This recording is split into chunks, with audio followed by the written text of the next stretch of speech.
How to send Facebook page admin request.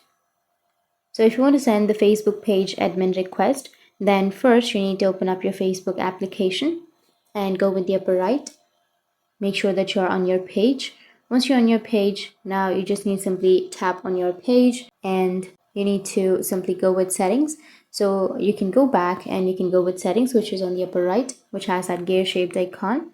Now scroll down and go with the page setup and then tap on page access.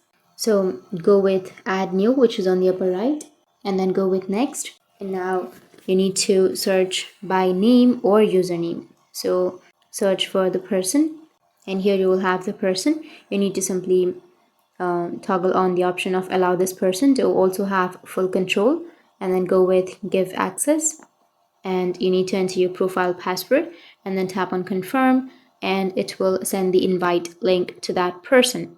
So you can see that an invitation has been sent and the invitation will expire in 31 days. So make sure to notify the other person that you've sent the request, and if they accept the request, then they will be the admin of your page.